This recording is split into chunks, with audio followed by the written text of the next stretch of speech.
Hello दोस्तों, मैं आप सभी का स्वागत करता हूं आपके अपने हिंदी स्टेनो चैनल में।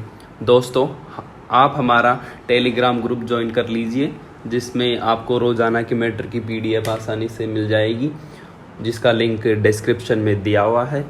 तो अब डिक्टेशन स्टार्ट करते हैं। डिक्टेशन स्टार्ट होगी 5 सेकंड बाद।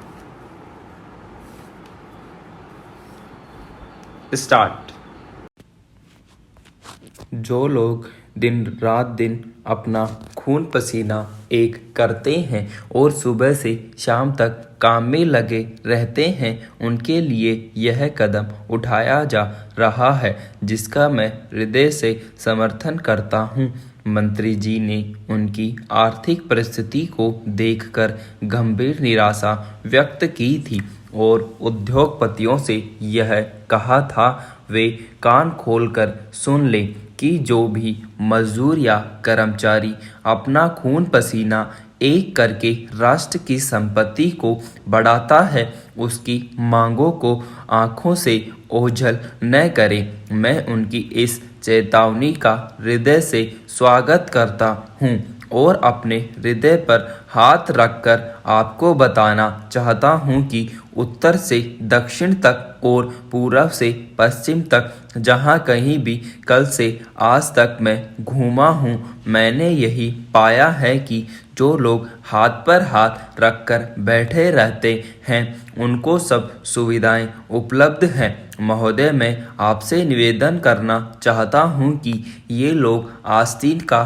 सांप है, जो कि मौका पाकर अपने फन फैलाकर डंक मारते हैं, जिसके कारण कोई भी कर्मचारी इनके खिलाफ आवाज़ नहीं उठा सकते। ये लोग येन केन प्रकारेण अपना असर उद्योगपतियों पर डालते हैं और हाथ पर हाथ रखकर बैठे रहते हैं। अतः इन विषमताओं को दूर करने के लिए यह आवश्यक है कि इस संबंध में उपयुक्त कानून बनाया जाए, ताकि उद्योग में ये लोग भागीदार न बन सकें और उसमें होने वाले लाभ में भी हिस्सा उनको मिल सके। मजदूरों के अहित की बातें जो करेंगे, उनको भी जब ईंट का जवाब पत्थर से मिलने लगेगा, तो कर्मचारियों के हित के लिए अनेक कदम उठाए जा सकेंगे। जो लोग सिर पर पत्थर रखकर ले जाते हैं, उनकी भी मजदूरी तय की जानी चाहिए।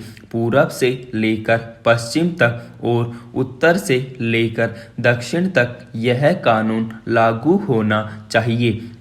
यद्यपि यह कानून बन जाने और लागू हो जाने पर लाखों मजदूरों और कर्मचारियों के लिए हितकर होगा, फिर भी यह ऊंट के मुंह में जीरा है।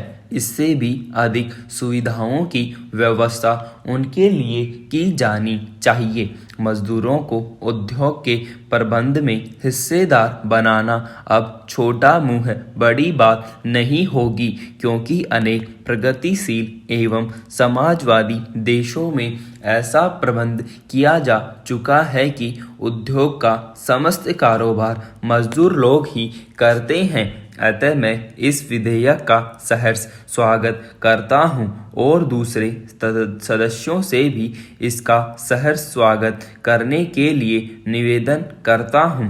हमने अधिकांश में यह पाया है कि जब कभी मजदूरों के लिए कोई कानून बनता है, तो कुछ उद्योगपति सिर पर हाथ रखकर सोचने लगते हैं। उनको अब यह समझ लेना चाहिए कि अब शोषण का समय नहीं रह गया है। अब मजदूर डंडे का जवाब डंडे से दे सकता है। अतः जो कुछ भी सुविधाएं देने के लिए सरकार द्वारा कदम उठाए जाएं, उनका हर एक को हृदय से स्वागत करना चाहिए। उपाध्यक्ष महोदय, आज का दिन भारतीय लोकतंत्र में काले दिन के रूप में याद किया जाएगा। आज गैर कांग्रेसी सरकारों को गिराने के उतावलेपन में केंद्र सरकार संविधान की अवहेलना के मार्ग पर कदम रख रही है। राजनीतिक लड़ाई में थोड़े काल के लिए विजय प्राप्त करने के लिए लोकतंत्र की भावना का हनन कर रही है। राज्यपाल कोई गलती कर सकता है, लेकिन केंद्र सरकार को अपने विवेक का उपयोग करना चाहिए था। मैंने प्रारंभ में कहा था और मैं फिर उसी बात को दोहराता हूँ कि केंद्र सरकार राज्यपाल की रिपोर्ट को अस्वीकृत कर सकती थी, राष्ट्रपति को सलाह दे सकती थी कि अभी हरियाणा में सरकार तोड़ने और विधानसभा भंग करने का समय नहीं आया है। उपाध्यक्ष महोदय, चुने हुए प्रतिनिधि अगर गलत आचरण करते हैं तो क्या जनता को चुने हुए शासन से वंचित कर देना चाहिए? हरियाणा की जनता को किस बात की सजा दी जा रही है? केवल कांग्रेस पार्टी कटघरे में नहीं है, केंद्र सरकार भी कटघरे में आ गई है। मैं उन निष्कर्षों को पढ़कर सुनाना चाहता हूं जिनमें हरियाणा के राज्यपाल ने कहा है कि अपोजिशन ने, कांग्रेस दल ने ठीक आचरण नहीं किया। ठीक आचरण कांग्रेस दल ने नहीं किया, ठीक आचरण उन दलों ने नहीं किया तो इसका इलाज एक ही है कि संविधान में जिस बात की व्यवस्था की गई है कि संकटपूर्ण परिस्थिति को देखते हुए उसका उपयोग किया जाए। हरियाणा में राज्य और कानून व्यवस्था नहीं बिगड़ी है। हरियाणा में देश की एकता और सुरक्षा को कोई खतरा नहीं है।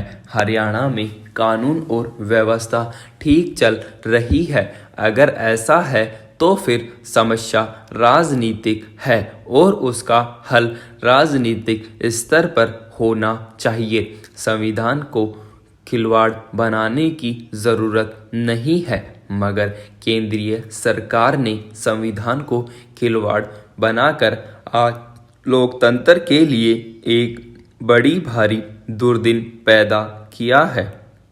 हो सकता है कि इससे हरियाणा की गैर कांग्रेस सरकार टूट जाए, मगर देश में अलोकतांत्रिक शक्तियों को बल मिलेगा। संविधान के अंतर्गत रहकर कार्य करने वाले निरुत्साहित होंगे और सत्ता के लोभ ने केंद्र सरकार को ऐसा पाप करने का दोषी बनाया जिसका कलंक उसके माथे से कभी नहीं छूटेगा। यह बात आज देश के सामने आ चुकी है।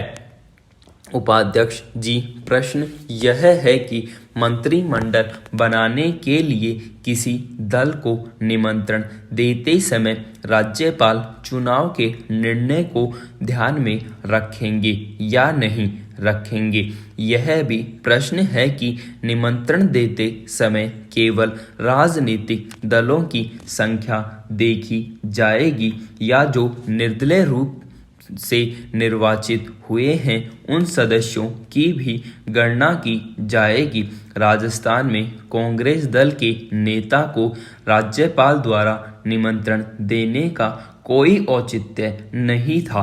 राजस्थान में कांग्रेस को केवल 60% मत मिले, जबकि कांग्रेस के विरुद्ध 70% जनता ने अपना अभिमत प्रकट किया है।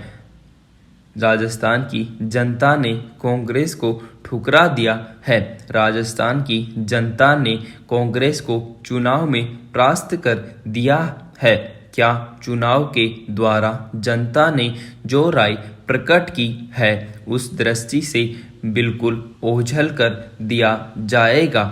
यदि सीटों का ही विचार करना है तब भी क्या यह सच नहीं है कि राजस्थान में जितने भी गैर कांग्रेस सदस्य निर्वाचित हुए थे उन्होंने अपने को एक दल के रूप में संगठित किया, उन्होंने अपना एक नेता चुना, उन्होंने एक न्यूनतम कार्यक्रम निर्धारित किया। राजस्थान के राज्यपाल के लिए यह रास्ता खुला हुआ था कि वह जनमत का करता और जो नया दल गठित हुआ था उसके नेता को मंत्रिमंडल बनाने के लिए बुलाता।